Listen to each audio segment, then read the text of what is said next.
So, what does it take to start a war? You might think of a tyrant or a crazy new tax. But back in Tudor England, a full-blown rebellion was sparked by a book. And not just any book, a book of prayers. It sounds almost unbelievable, doesn't it? 6,000 people, so angry they actually laid siege to a city, all because of a prayer book. To get our heads around how that was even possible, we've got to look at the powder keg that was mid-16th century England. You see, the story doesn't really start with the book itself.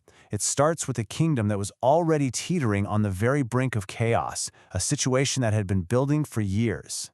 King Henry VIII had completely turned England upside down. In his famous quest for a male heir, he'd broken away from the Pope, torn down the country's monasteries, and created this brand new Church of England, with himself in charge. This, as you can imagine, created massive religious divides and a whole lot of simmering resentment that was just waiting for a spark. And this comparison just says it all. You had this huge power vacuum left by Henry's death. The throne went to his son, Edward VI, but he was just a sickly 9-year-old boy. So instead of this powerful, larger-than-life monarch, England was suddenly being run by a committee of feuding advisors. The kingdom was unhappy, it was basically leaderless, and it was incredibly volatile. So, into this tense, unstable environment, Edward's advisors decided to introduce something they thought was super progressive and modern. Turns out, it was the match that lit the fuse. In 1549, the Book of Common Prayer was sent to every single church in England. The goal was to unify the new Church of England and totally transform worship across the country, practically overnight. It was meant to be a symbol of a new, modern era. But for the average person, the changes were shocking and sudden. First, centuries of tradition were just swept away.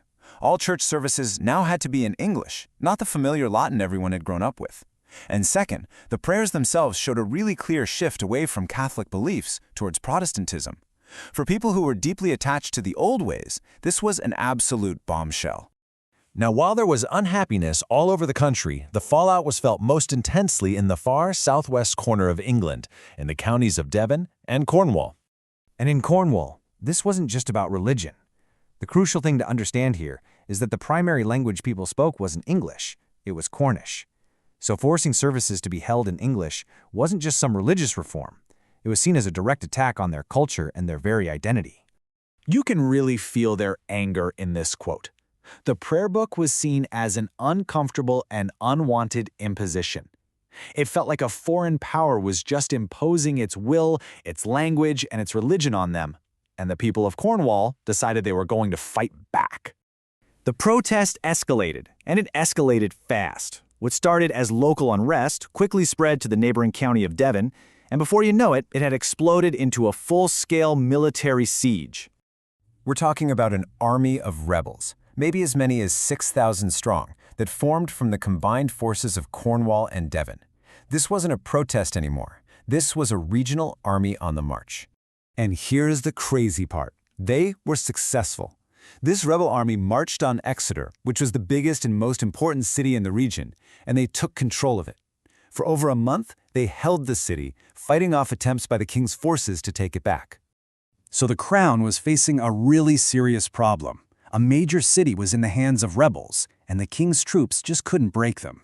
So they changed tactics, from a direct assault to a much more patient, and honestly, a much more brutal strategy.